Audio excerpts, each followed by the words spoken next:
Bonjour à tout le monde et bienvenue dans cette nouvelle critique. Et aujourd'hui, je vais parler d'un petit film, Osiris, qui n'est peut-être pas sorti dans des salles de cinéma, malheureusement. C'est un film à petit budget, donc du coup, vous allez le retrouver depuis le 9 août en DVD directement et je vous invite à le découvrir.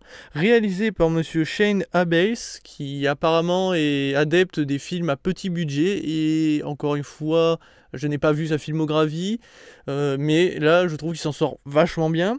On a en acteurs principaux Kelton Lutz, Daniel McPherson et Isabelle Lucas. Et je trouve, enfin, ça fait toujours plaisir de voir des acteurs, alors surtout Isabelle Lucas, qui sont quand même habitués à des gros films généralement. Elle a fait des films à gros budget, et de les voir aussi parfois jouer dans des petits films comme ça, sans grande prétention, et ça fait toujours plaisir. Après, on peut apprécier ou non l'acteur, hein, mais en tout cas, je trouve que tous les acteurs qu'on voit, même la gamine, sont plutôt bons dans leur jeu. C'est pas exceptionnel pour certains, mais c'est plutôt bon.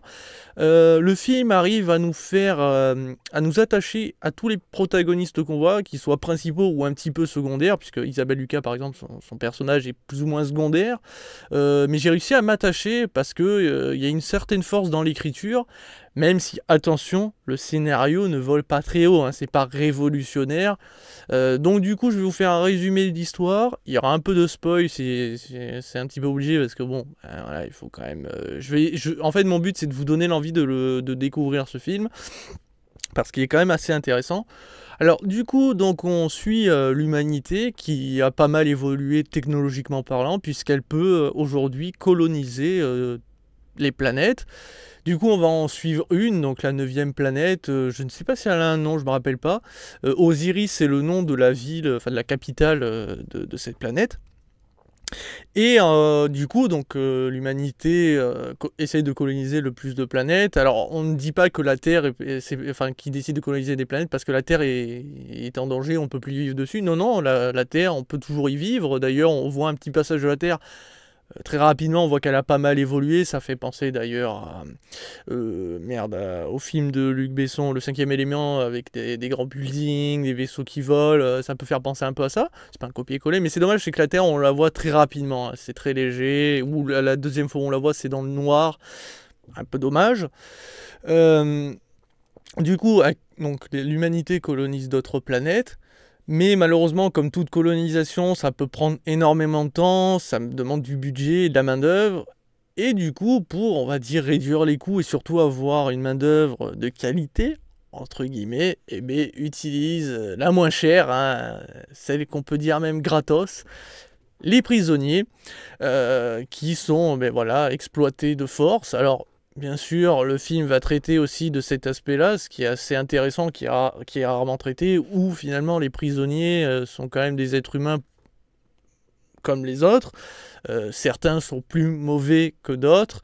Et justement, ça va être montré plutôt assez inattendu, puisque l'un des protagonistes qu'on va suivre, on pourrait s'attendre à un grand tueur ou je sais pas quoi. Et non, non, ça va être montré d'une certaine manière, et c'est là aussi toute la force, c'est qu'on va nous montrer que parmi tous les prisonniers, même de nos jours, tous ne sont pas de grands délinquants, de grands tueurs, ou voilà. Il y en a qui ont fait de mauvaises actions, qui les ont conduits à être des prisonniers. Et sauf qu'ici, justement, c'est montré que tous les prisonniers, quoi qu'ils ont fait, sont mis dans le même panier en fait. Ce qui est souvent le cas de nos jours aussi, hein. On met souvent les prisonniers voilà, qui ont fait des petits délits avec des gros prisonniers, ça arrive parfois. Et c'est plutôt bien traité. Je ne dis pas que tous les prisonniers ne méritent pas leur sort, hein. Mais voilà, ce film traite un peu de ce sujet. Et du coup, là aussi, l'humanité va montrer aussi ses plus bas aspects, encore une fois. C'est que justement, quand elle veut coloniser, il arrive que parfois certaines de ces planètes seront habitées voilà, par des personnes, par des créatures, et parfois ces créatures ne voudront peut-être pas qu'on habite chez eux, parfois si, mais voilà. Et du coup, l'humanité, eh ben, comme on est spécialisé dans un domaine, on est d'ailleurs, je pense, si on devait... on est dans le top, hein. Nous, c'est un art, c'est le génocide. On est très doué là-dedans, hein, par le biais d'armes chimiques, par le biais d'êtres humains. Et bien là, on a décidé d'innover un petit peu, parce qu'il faut savoir innover, sinon c'est pas drôle. à créer une arme pour pouvoir, si par exemple une planète nous pose problème avec des indigènes, et bien en un claquement de doigts, d'éradiquer ce problème. Et c'est assez intéressant et assez effrayant. C'est toujours effrayant de se dire que c'est vrai qu'on est comme ça, enfin pas tous, hein, bien entendu, mais que l'humanité est plus ou moins comme ça.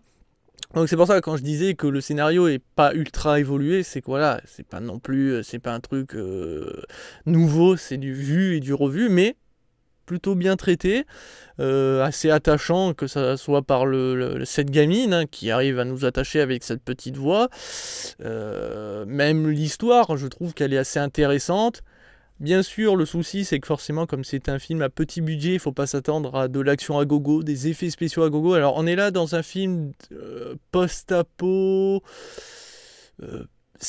space opéra, mais alors le space opéra, j'ai lu ça, bon, non, je trouve pas non plus, hein, c'est quand même, on est plus dans un truc, alors post-apo, parce c'est vrai que la planète où on est assez désertique, du coup, c'est ce côté-là post-apo. Mais bon, c'est pas non plus, voilà, il n'y a pas le désert, quoi. Il y a quand même un peu de verdure, tout ça. Donc bon, à vous de voir comment vous mettez ce film, dans quelle catégorie. Moi, je trouve que c'est un bon film. Mais je sais pas où le mettre, moi non plus, d'ailleurs. J'avoue que je sais pas trop où le mettre. Mais bon, globalement, le film ne pêche pas trop dans ses effets spéciaux, étrangement. Même s'il y a un petit budget, les effets spéciaux sont plutôt de bonne qualité. Bon, en même temps, le film est assez malin pour ne pas filmer tous les effets spéciaux pendant trop longtemps. Les caméras vont souvent bouger, ou alors, par exemple, on va voir une espèce de ville flottante, enfin une ville, en tout cas une base flottante. D'ailleurs, très bien réalisée, hein, je trouvais ça, elle était magnifique, mais elle est coupée de manière à ce qu'on met des nuages un petit peu dessus, devant, comme ça on voit pas trop, et du coup ça fait... Mais je l'ai trouvé plutôt bien réalisé. Là où ça pêche le plus, c'est souvent avec des vaisseaux, par exemple, il y a des vaisseaux volants, alors on n'en voit pas beaucoup, mais quand ils commencent à bouger, ça soulève de la poussière, et on voit que la poussière a été réalisée numériquement, et c'est très mal fait. Elle se soulève, et puis elle disparaît en quelques secondes, alors que non, je suis désolé, quand vous êtes dans un désert, et que vous soulevez la poussière, ça met un peu de temps avant de disparaître, hein, ça fait pas en claquement de doigts. C'est un peu dommage, ils auraient pu essayer de mixer les effets spéciaux avec voilà, ils auraient pu rouler en 4x4, soulever la poussière, filmer la poussière, et voilà. Enfin, je donne une idée comme ça. Il y a un combat aérien aussi qui est filmé assez rapidement, qui est assez intense aussi. Voilà, en fait, c'est parler d'Osiris, c'est parler d'un film qui n'est pas prétentieux, qui propose pas quelque chose de vraiment nouveau, mais qui est vraiment touchant dans sa manière de réaliser les choses, qui arrive quand même à nous poser des questions, à nous dire finalement nous on traite tous nos prisonniers de la même manière, mais tous ne sont peut-être pas mauvais au point que voilà, c'est un petit peu cette phrase qui revient souvent. On disait à l'époque où il y avait des nazis, que tous les Allemands étaient des nazis, c'était faux, tous les Allemands n'étaient pas des nazis. Là c'est un peu la même chose, tous les prisonniers ne sont pas des gros meurtriers, même si bon, certains c'est le cas.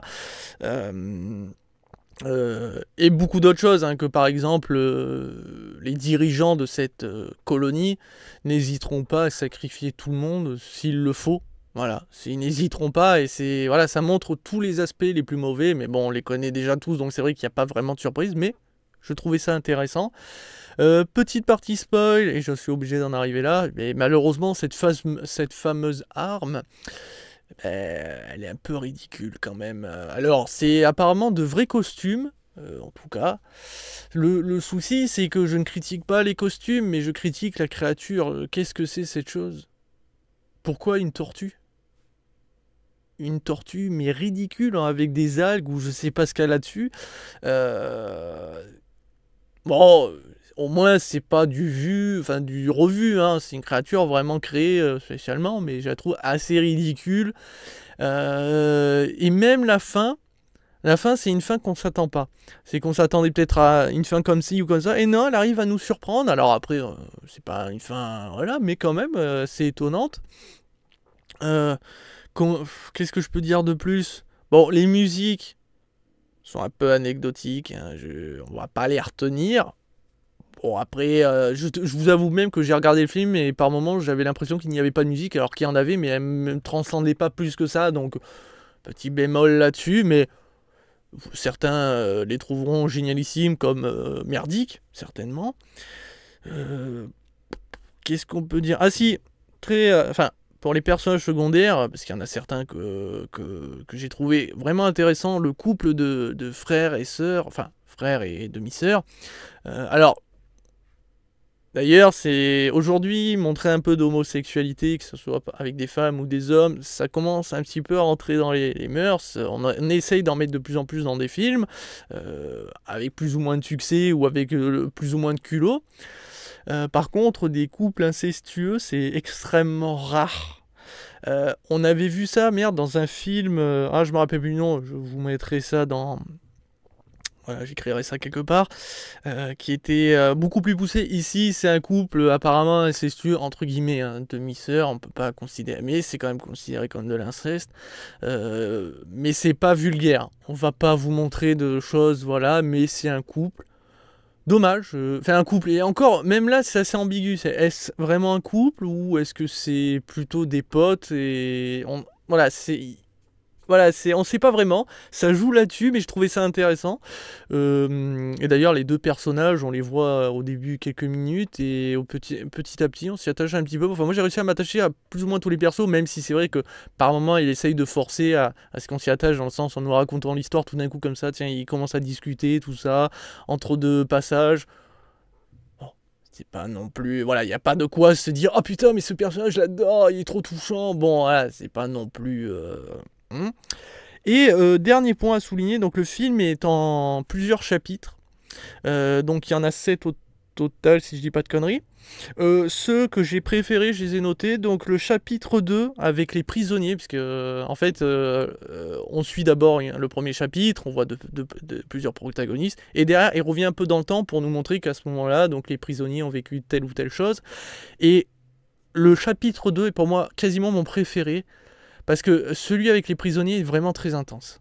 D'une, il y a un côté bestial où justement, pendant quelques ralentis sur tel ou tel méchant, il met des petits cris d'animaux ou genre des grands comme ça, et c'est assez intense. Ça montre vraiment la bestialité de l'homme et c'est vraiment très bien filmé. Vraiment, pour moi, le chapitre 2 est excellent.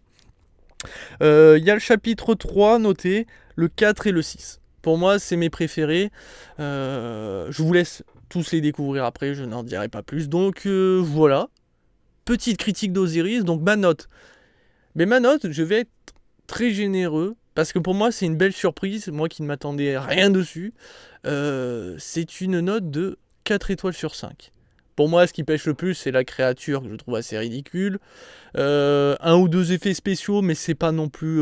voilà. La fin a tellement réussi à me surprendre que ça a fait vraiment remettre une belle note, je trouve. Donc voilà, 4 étoiles sur 5, c'est une vraie invitation à la découverte. L'avantage, c'est que voilà, il est en DVD, vous le trouverez sur les plateformes de streaming. N'hésitez pas à vraiment payer pour ce film, parce qu'il le mérite de pouvoir, comment dire, montrer au réalisateur que parfois, même avec un petit budget, on peut faire quelque chose d'assez gros, d'assez beau. Et vraiment, le film est beau, même dans ses plaines désertiques, même si la fin est vraiment trop désertique à mon goût. Mais bon, après, c'est normal, mais je trouve le film assez... voilà, il y a quelque chose qui fait que j'ai vraiment trouvé ça très intense, mais il y a quelques chapitres qui sortent du lot plus que d'autres, et pour moi, le meilleur chapitre, c'est le chapitre 2. D'ailleurs, la prison est dotée d'un système de cellules, vous savez, enfin, si vous avez entendu un petit peu les histoires des prisons, il y a parfois des cellules d'isolement, pour ceux qui, voilà, ont fait trop de conneries, on les met dans des cellules enfermées de tous, souvent c'est le pire endroit d'ailleurs, sauf que là, elles sont dotées d'un système encore plus vice-là, vraiment, là, je trouve qu'il y a un summum, c'est de la torture, mais alors à des niveaux, je trouve que là, c'est vraiment dégueulasse. Du coup, voilà, ah si, j'ai vite fait oublier, c'est qu'à un moment, voilà, il y a 3 personnages, 3 prisonniers qui discutent, et ils se séparent, et c'est dommage, c'est que les 2 autres, on ne sait pas ce qui leur arrive, voilà, est-ce qu'ils ont été tués, ou autre. Autre, c'est pour éviter de vous spoil par rapport au monstre. Ou est-ce que... Je sais pas, c'est dommage, j'aurais aimé juste un petit clin d'œil sur eux, ou voir ce qu'ils ont... Parce que un des protagonistes dit qu'ils mourront, alors j'aurais aimé savoir si c'était le cas. Voilà, c'est un petit détail pas important, donc voilà, c'était la petite critique d'Osiris, donc n'hésitez pas à le découvrir. Moi, enfin, encore une petite parenthèse, si vous connaissez des films qui, voilà, sortent comme ça, petit peu cachés, et qu'on trouve que en DVD, qui ne sont pas sortis au cinéma, ou qui sont vraiment pas trop connus et que j'ai pas la chance de... Voilà, il y a plein de films et c'est difficile de savoir, je me renseigne pas tout le temps. Donc si vous en connaissez quelques-uns, n'hésitez pas dans divers vidéos à me les dire en commentaire, ça me dérange pas. Et si je peux les trouver en streaming assez facilement, je n'hésiterai pas parce que certains films, vous ne les trouverez qu'en DVD. Et bon... Ah, je suis un cinéphile, mais j'aime beaucoup passer plus par internet que par les DVD, donc du coup n'hésitez pas à me le dire en commentaire. Voilà qui conclut cette critique d'Osiris. Sur ce, ciao ciao mes petits boulets.